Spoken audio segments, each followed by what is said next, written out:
Господа. Днеска темата, която ще говори, не се примирявай с обстоятелствата, но извикай към Христос. Или не се примирявай с това, което виждаме, това, което става около нас, но да извикаме към Христос, защото Него изпълния път в всяка ситуация.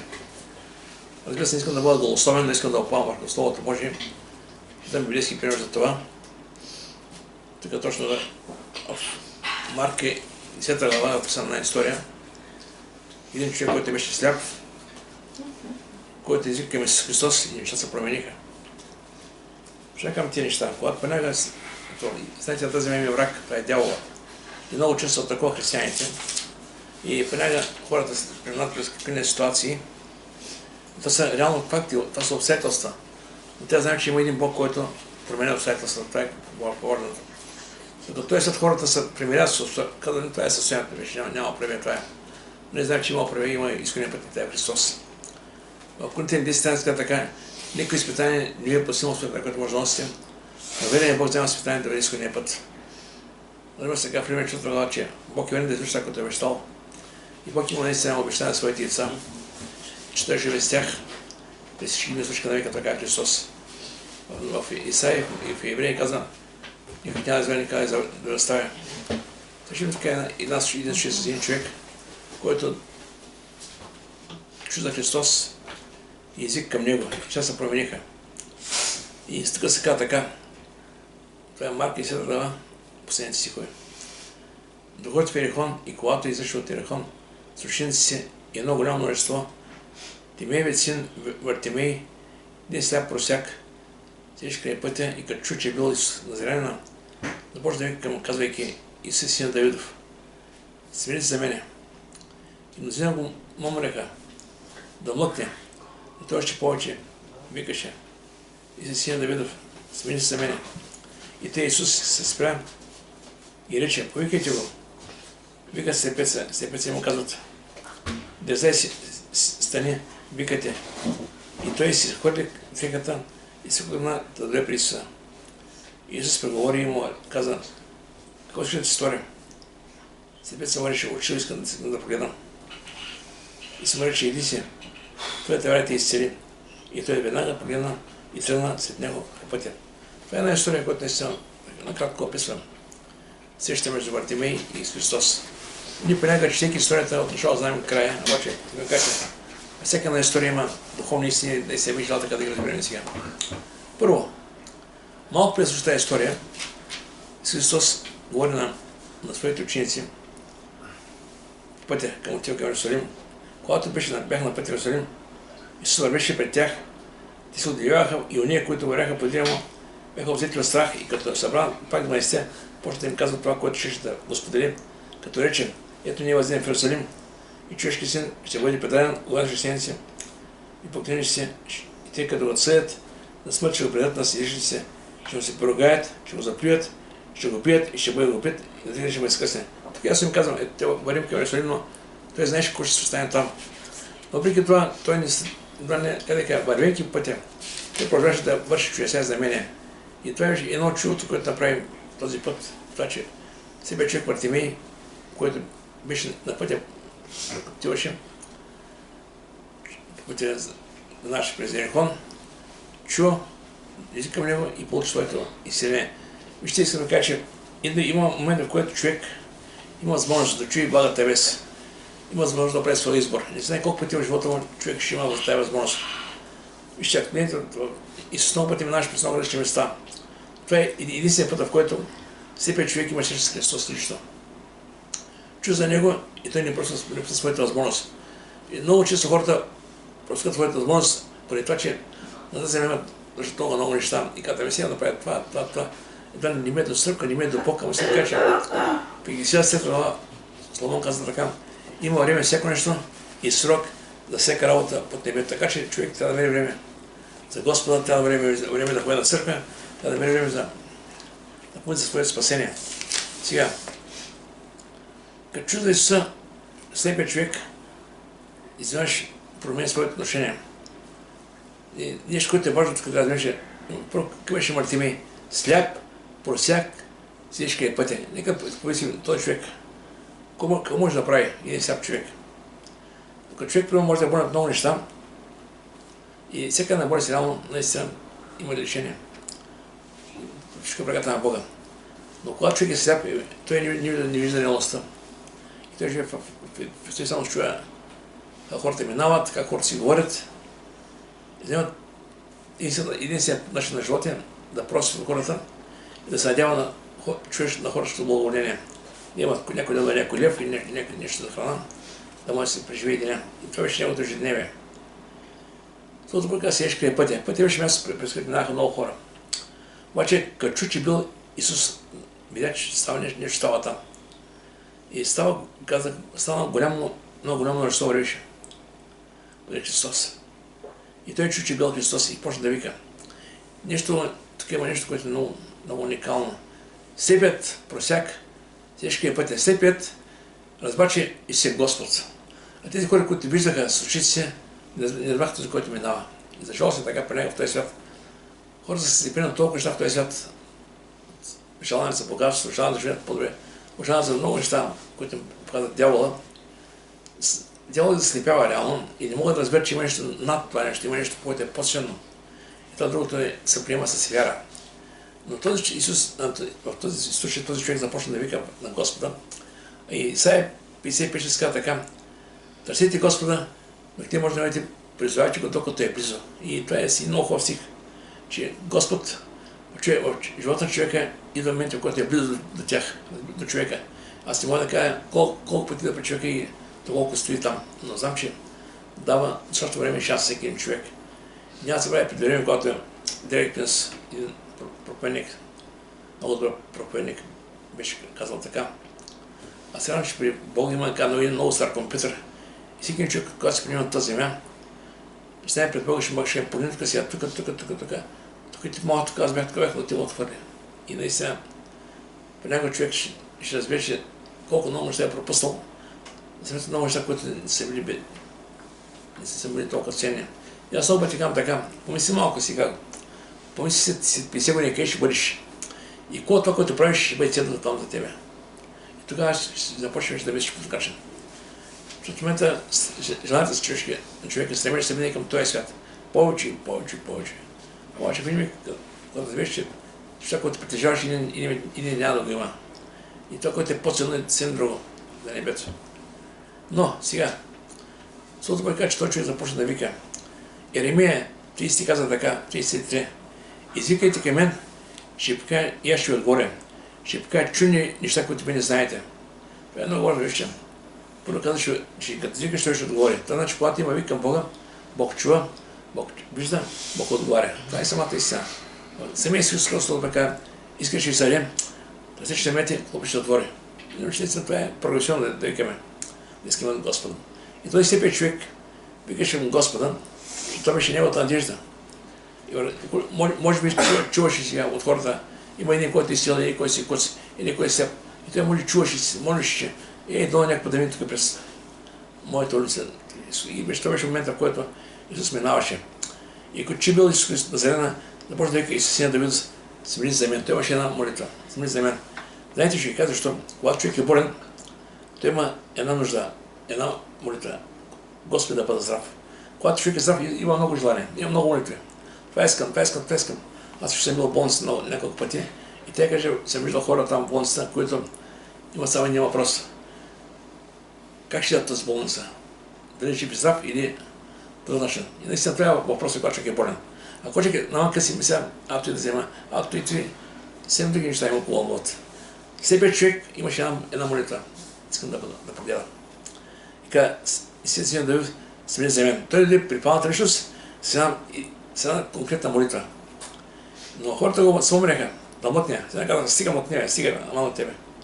Обаче той викаше още по-силно. И сега дума, той продължаваш да вика, продължава да настоява. Значи, правих съм каже, има моменти, в които човек трябва да настоява пред Бога.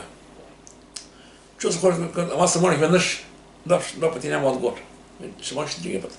И трети пъти, 5 пъти се молиш. Молите нещо, което наистина ни покажем нашата зависимост от Господа и нашата вяра и доверие в Него. Помните тази жена, която имаше кръвотечение. Имаше много хора около Христос. Изказа се, докато само се докосна Него. Минаш през всички хора и накрая отиде се докосна. И се отказа. И Захей, помните, Захей беше нисък на ръст. се кача там ще погледна. Искам да кажа, никой не трябва да има спирачка за човека да дойде при Господа. Когато да става в този свят, не трябва да спре. И те му казаха, спривай, че сега да викаш. Исус се споменава. Що отминава, ще викам по-силно си кажеш човека. Викаш по-силно. Нека всеко направи Христос. И те Исус се спря. Те викаше. Много по-силно. Исус се спря и рече, повикайте го. Виждаме, че имаше Исус, отговорът с Христос. Вика се пеци и му казват, дързай стане, викате. И сега дома, той чу твоята молитва, сега те вика да им кой ще пееш там при него.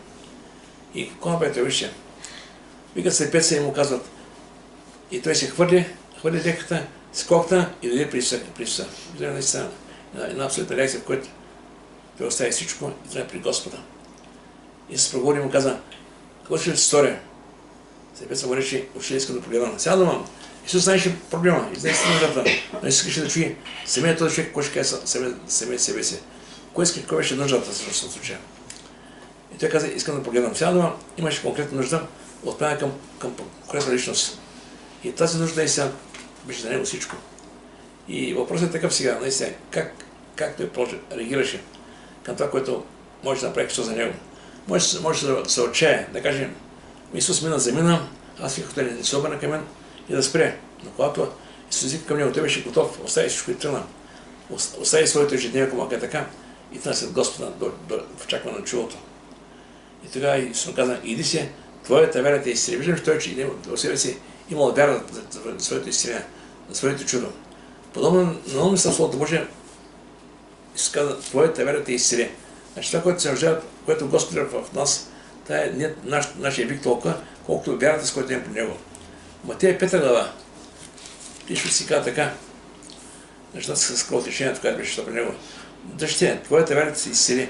Иди си с мир и бъди здрава от болестта си. Много се Словото Божие казва, твоята вяра. Помните, когато беше в евреите, при израелтяните, тогава ни направи много чудеса. Там каза, защото те не вярваха в него. Че важното е да получим нещо от Господа, да вярваме в Бога, да вярваме, че Бог може да отговори на това, което вярваме. Помните човека, който дойде при Христос, сина си, който се пръше в огън от малък, имаше бяс. И той каза, отшил да направи нещо за мой син, за моето дете. И той, какво има там, каза, какъв ти е проблема? И той ти учи, че не може да направи нищо. И тогава той му каза, ако можеш повярва, всичко е възможно, след което ти вярва. И тогава той каза, Господи, вярвам, Господи, пълня моето неверие.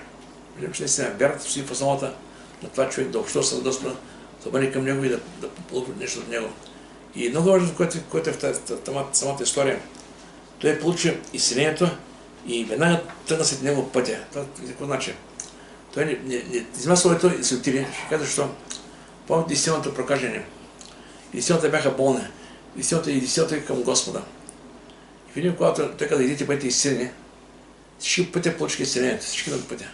Само ни се върна при Господа и каза, Господи, наистина, падна пред Господи, Господа, къде са 9. Значи много важен човек, когато получи нещо от Господа, да продължава да следва Господа. Тук не става дума да бъдем като неговите ученици апостоли. Става дума, че да продължаваме да следваме Господа, ако мога така. Понега има хора, които имат определени болести, идат при Бога. Молим за тях, Бог ги изцелява. И при минава време забравят за Бога и вече ги няма никакви. И къде каже, това е жалко. Христос наистина иска тези, които вярват в Него, да продължават да вярват. Не правда Словото Божие казва, който усвои кай, той ще е спасен. Устояването е постоянство, пребъдване в Господа. И наистина важно е сега, като християни, които всеки следва след Него, знаем, че наистина важно да оставим с Него. Искам така някакво неща да запомня тази история сега. Много хора, подобно на Вартимей, седят край пътя и безкоечествата и не виждат Исус от себе си, както беше това Вартимей. Стоеше там сега и кой сега ще моят живот? Кой може да се промени?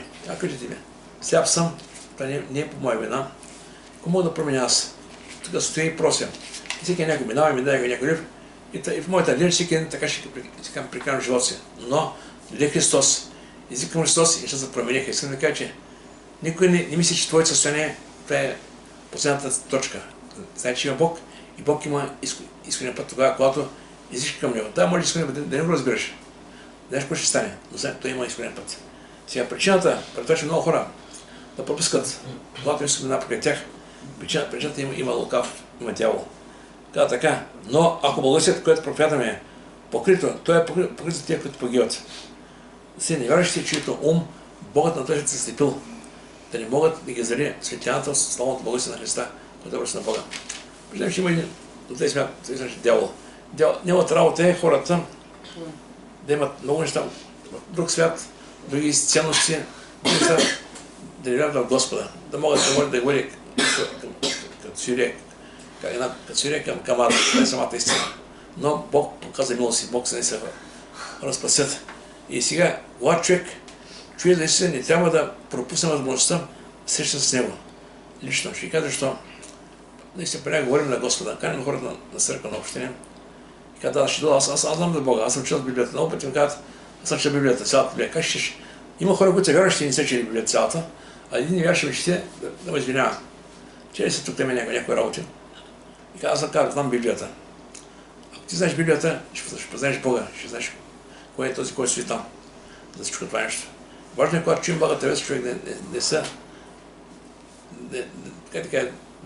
да подхожда с предразсъдъци или някакси с неверие към това нещо. Бог е същия и днес. Без значение коя е ситуацията около тебе или какво става около тебе. Бог същия и когато ти извикаш към Него, и когато Той те чуе, когато те извикам, винаги ще има промяна. Слава да бъде Господа. Превъртивай, имаше две възможности. Да извика към Исус и да пропусне Исус. Това е важността при всеки човек.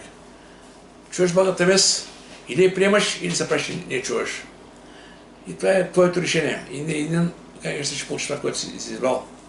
Голяма хората казват, може ли добрия Бог да бъде някого пада? Но вижте сега, човек сам избира къде иска да бъде. И Бог реално одобрява твоето решение. Когато ти не го обичаш, когато не искаш да бъдеш с него, ти на тази земя не го приемаш. Това в небето как ще бъдеш с него? Няма как. И то е реално защото твоето решение. И когато човек каже, аз сега искам да живея, съм чул много пъти, сега искам да живея, не ми трябва небе.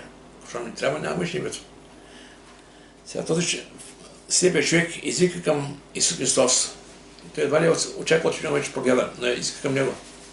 Като една надежда, като всяка вяра в Него. Искам да кажа, че понякога ние не можем да виждем изхода. Може да не дадем промяната, каква ще бъде, но Бог се да опаваме на Него. Псалом 55 днес казва така. И през един напас, и аз ще добавя, че я проставиш. Значи понякога можем да преминем през нещимите живота си, които са тежки, но знаем, че всяка една ситуация винаги има изходен път. Авраам, когато Бог му каза да детето си, нахранвал море, как мислите, как се чувства Авраам на 100 години? Така е бил богат човек, уважаван, почитан, всичко е имал. Животни, блага, слугини, няма само дете. И тогава, когато Бог му даде детенция, и няколко дни му каза, дай детето, което обичаш, да кари го там. Може да представи как се чувства Авраам. И 3 дена трябва да върви до холма море, 3 дена. Представете се, от Варна Бургас, с една коричка да вървиш там 3 дена. Как се чувства? Но той отиде там. И каза така, на хълма, ще промисли. Когато ти е там, когато дигна ръката, показва с тебе, там има жертвата. Така че винаги има изходен път. Но от нас иска да вземем пътя, който ми дойдем, и да не пропускаме възможността да се лично с Господа, да кажем, Господи, наистина, ти знаеш всичко. И молите към Господа нека бъдат ясни, конкретни и прости. Чувал съм молите, които не се говори с часове, но няма конкретика. Жалост. По-добре да бъде кратка молитва, да бъде ясна, кротка. Той човек казва, Господи, искам да погедам. Това е моята молитва. И наистина виждаме какво се случи. Сега, Ефесяните 20 казва така, Бог може да прави да се не повече, отколкото искаме или мислим. Много повече, отколкото. Понякога ще ми казвам това, ти добре, то ми стига. Ама когато се молиш на Бога, Бог знае по-добре кой трябва и кой не трябва. Но от нас се иска наистина, Матей ще среда, относно молитвата Исус каза така, когато се молите, не бивайте като лицемерите, защото те обичат да се молят стоящи пред синагогите, погледите на улиците си, за да ги виждат човеците. Истина ви казвам, те са получили своята награда. Значи, когато се молиш, не са моли да се чуят хората, така това е голяма работа. Моли се на Господи, директно. А ти, когато се молиш, без вътрешна стаечка. И като сложиш вратата, помисли се на своя отец, който е в тайно. И отец, който е в тайно, ще дева за една. А когато се молите, говорите лично да ме вижте така. Много нямащо. Както езиците, които, защото те мислят, че като се говорят, ще бъдат послушани преди много сигурни. И после каза, и тъй, когато не бъдете като тях, защото те си знаят, че се нуждаете, преди да му се помолите. Много важно да бъдем открити пред Господа и той наистина знаеш, което е необходимо Слава Тебе на Господа. И нещо, което можем да седнем Господа и да го поставим, че свидетелства, че това, което сме били преди, това не е правилно нашия живот. Вижте, този човек беше сляп. Сигурно в живота си се става много нещата на край пътя, който е чувал. И това беше неговото ежедневие. И когато прогледна, той вече може да говори за това, което Бог направи в неговия живот. И важно е истина това свидетелство, което има в живота ни, това да не е само за нас, да може да го споделим с другите. Помните Самарянката, ще казвам къде е конкретика. Тази жена беше наистина, нямаше добро минало, бегаше от хората, но когато срещна Христос, отиде при хората и Словото му каза, и от този град много самаряни повярваха в него поради думата на жената, която свидетелстваше, той ми каза, Космос рода. Значи, нека Бог да ни благослови, да знаем, че винаги, без в каква ситуация се имаш, винаги знае, че има изконен път. И винаги Бартимей се ще виждаме един човек сляп, който не виждаше Христос, но се надяваше и вярваше в него, не се получи милост от него. И няма човек с обстоятелствата, няма човек къде какво става с тебе и около тебе. Знаеш, че в Бога винаги има искрения път. Нека Бог да му се. Амин.